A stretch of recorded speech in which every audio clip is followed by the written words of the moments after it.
ये लोगों ने बाहरी ठेकेदार सतना शहडोल से बुला करके उसको ठेका दिए, उसमें कमीशन खाए, और प्लस वो बजट भी खा गए। अब बजट कम कर दिए, और जब बजट ही नहीं है तो कैसे गौशाला चले। अच्छा भरपूर आप बजट कस लेते हैं, बाही मोड़ लेते हैं। मुझे लगता है मैं बॉर्डर पर खड़ा हूँ और मलेट्टी के जैसे सिपाही होते हैं, और मुझे मलेट्टी में जाने का प्रधानमंत्री आवास योजना, खाद्य सुरक्षा अधिनियम डॉक्टर मनमोहन सिंह ने ऐसे समय पर इसको लागू किया जब उसका फायदा नहीं, सिर्फ नुकसान ही नुकसान है। लड़ना, कोई सांसद विधायक होना मेरा अधिकार नहीं। सांसद विधायक तो बहुत है, रीवा में है, प्रदेश में है, देश में।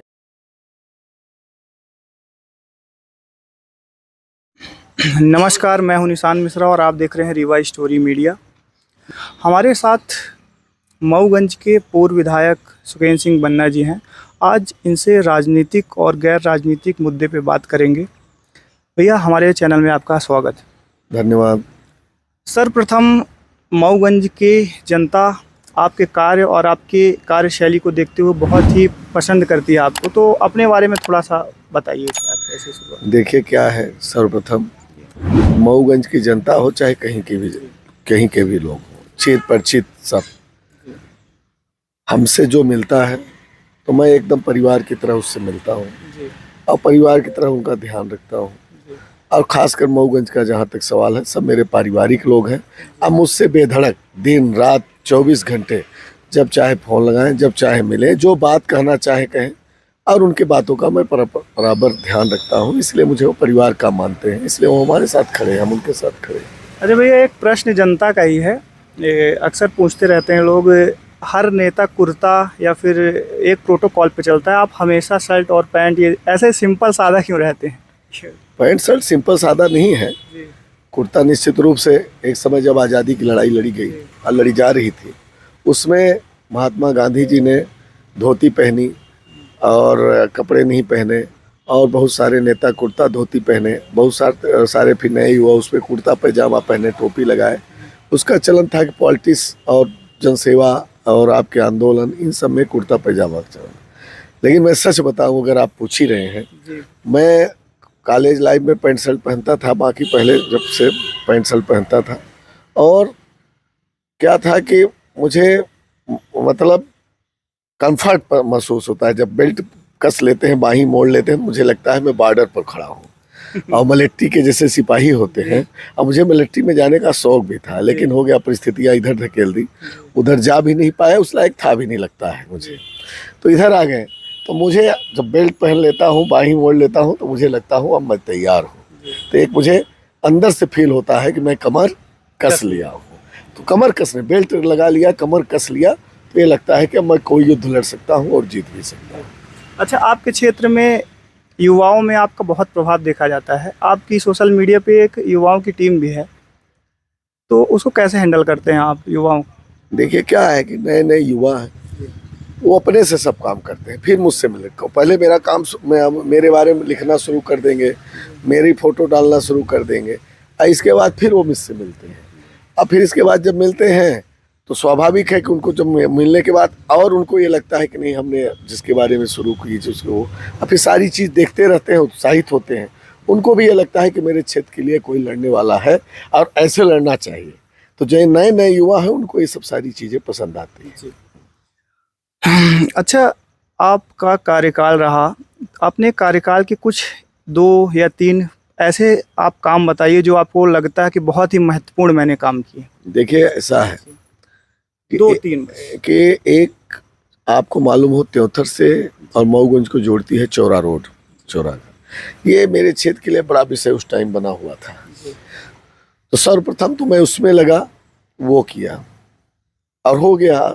आसानी से तो नहीं हुआ, पर उसमें थोड़ी मेहनत करी, वो हो गया। स्वास्थ्य की स्थिति बड़ी खराब थी, तो हमने स्वास्थ्य के लिए जो है प्रयास किया, तो सिविल अस्पताल उस टाइम हो गया। जिले की लड़ाई, बाणसागर की लड़ाई और शिक्षा, इन 2-3 बिंदुओं को लेकर के बेरोजगारी लड़ता था। और जिला तो अभी हुआ, इस बात को हम मानते हैं कि ये अभी बीजेपी रिजीम में हुआ, लेकिन इसकी लड़ाई हमने कम नहीं लड़ी। अब मेरे साथ मैं ही नहीं, बल्कि मेरे साथ 50-50 हज़ार लोगों ने गिरफ्तारी दी। ये गिरफ्तारी नहीं हुई, कम से कम 4 बार 5 बार जेल भरो आंदोलन हुए, कभी 20,000 की, कभी 30,000 की, तो कभी 40,000 की, कभी 50,000 की।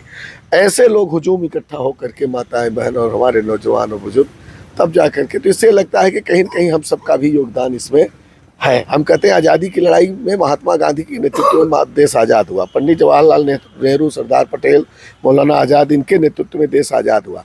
पर कहीं न कहीं बहुत सारे लोग फांसी पर झूले, बहुत सारे लोगों को जेल जाना पड़ा, बहुत सारे लोगों ने गिरफ्तारियां दी, उनका भी योगदान उतना ही रहा। तो हम कहते हैं नेतृत्व किसी का भी हो सकता है, लेकिन जिसने भी अपना समय निकाल करके पूरे दम से लड़ा है, तो मैं समझता हूँ, तो मैं उसमें एक अहम योगदान अपना भी मानता हूँ। जनता भी इस बात की क्रेडिट, शायद आपको मालूम हो 22 अगस्त को अभी एक कार्यक्रम था, उसमें मैंने आह्वान करा प्रशस्ति पत्र देने का।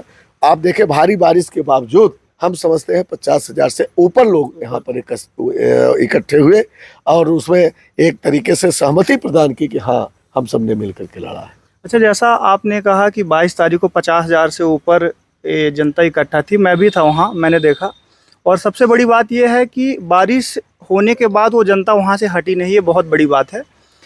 आप काम भी अच्छा किए और जनता भी आपके एक आह्वान से 50,000 जनता इकट्ठा हो रही, फिर भी आप 2018 के चुनाव में हार कैसे गए? देखिए क्या होता है, क्या कभी कभी परिस्थितियाँ बनती हैं। हमें लोग एक बार का वहाँ विधायक मानते हैं जी, लेकिन यथार्थ ये है कि मैं 3 बार 4 बार जनपद का अपना चुनाव ना लड़ा। जी, उसका भी एक कारण रहा कि कहीं न कहीं लोग थोड़ा सा हो गए थे, फिर विधायक भी रहा। अब फिर उस समय जो एक योजना आई प्रधानमंत्री आवास, जी, प्रधानमंत्री आवास योजना, खाद्य सुरक्षा अधिनियम, डॉक्टर मनमोहन सिंह ने ऐसे समय पर इसको लागू किया जब उसका फायदा नहीं, सिर्फ नुकसान ही नुकसान हुआ। मोदी जी ने इसका फायदा लिया, अब पूरे देश से कांग्रेस को नुकसान हुआ, सिर्फ हम ही भर को नहीं। उसी में मेरा भी नुकसान हुआ, मैं भी चुनाव हार गया। मुख्यतः वही कारण, मुख्यतः वो कारण था। और दूसरा एक कारण ये भी था कि जब सेना लड़ते लड़ते थोड़ा सा लड़ते लड़ते कई युद्ध जीतती है, तो कहीं न कहीं थकान हो जाती है, सारी चीज़ें हो जाती है। उस तरीके से आपने कई मैं इतिहास का विद्यार्थी रहा, कई योद्धाओं को हमने देखा है, कई युद्ध जीते पर कभी कभी कमजोर युद्ध भी हार गए। तो उसी तरीके से हुआ अपने साथ भी, कि मतलब ये है कि आदमी मतलब कई चुनाव लड़े, जीते, उसमें एक कारण ये भी था, बाकी पीएम आवास तो था ही। अभी हाल ही में मऊगंज को जिला घोषित किया गया है, तो उसमें आपका कितना योगदान आप मानते हैं? क्योंकि उसमें योगदान लेने की होड़ मची हुई है, सभी लोग बोल रहे हैं कि हमारी वजह से, तो उसमें क्या हम नहीं जानते किसकी कौन होड़ में है। मैं तो होड़ में नहीं हूँ और लोग होड़ में होंगे।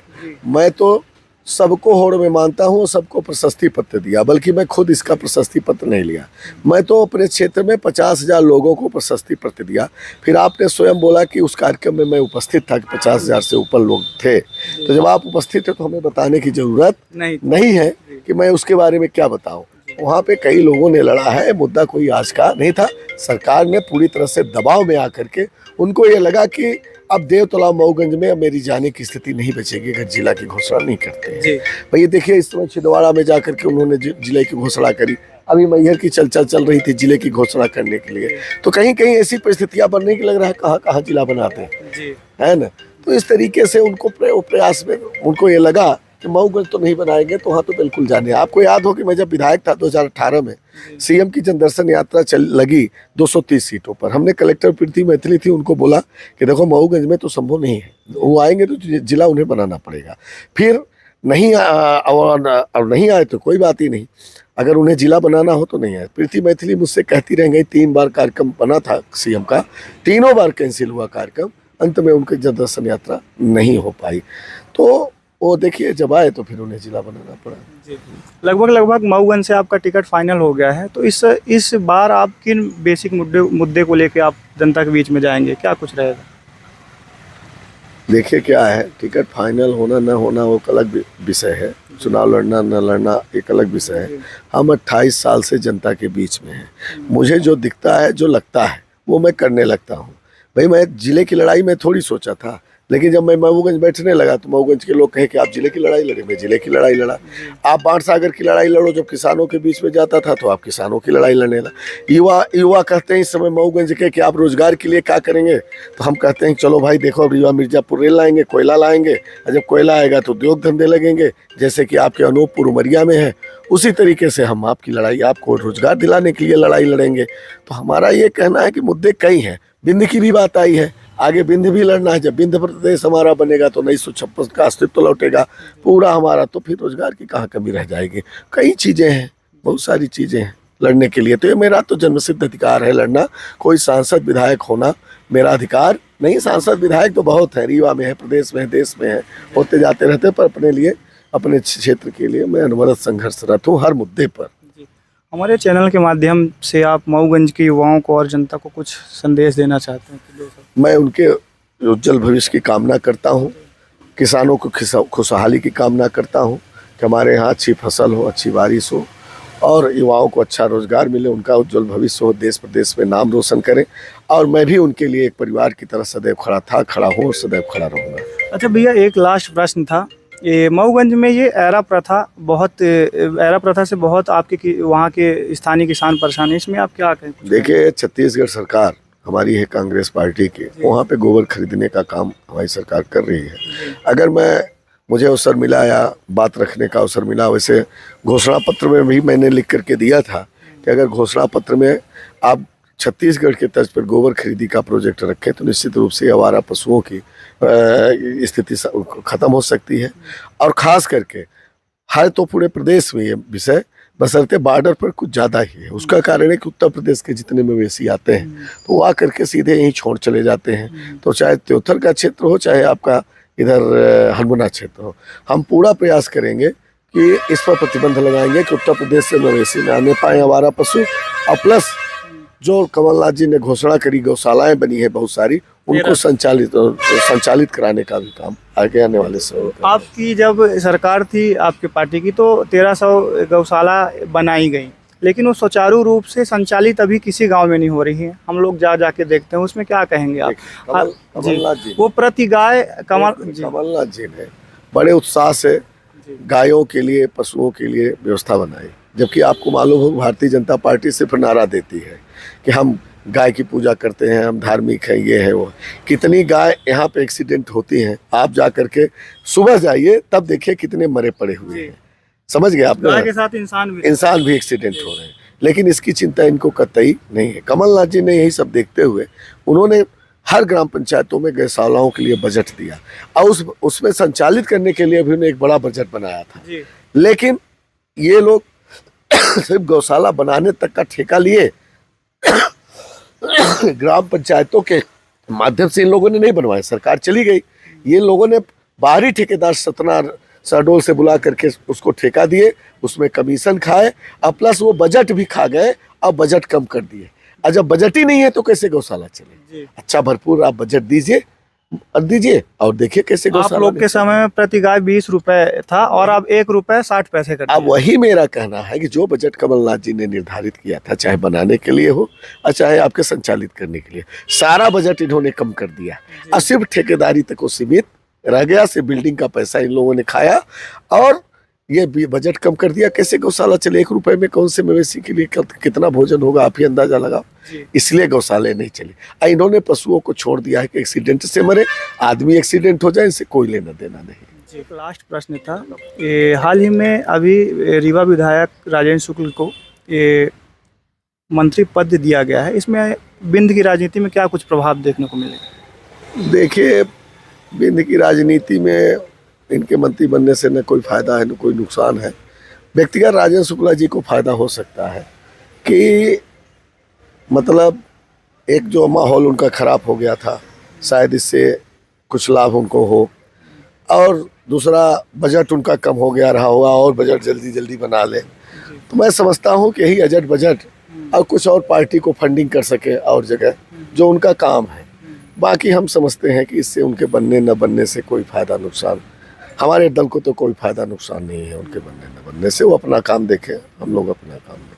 बहुत बहुत धन्यवाद भैया। ये थे हमारे साथ मऊगंज के पूर्व विधायक सुखेंद्र सिंह बन्ना जी। इन्होंने हमारे चैनल के माध्यम से अपने विचार साझा किए और हमारे प्रश्नों का बहुत ही बेबाकी से उत्तर देने का प्रयास किए। इस वीडियो में इतना ही, मिलेंगे अगले वीडियो में किसी ऐसे ही महान शख्सियत के साथ। तब तक के लिए धन्यवाद।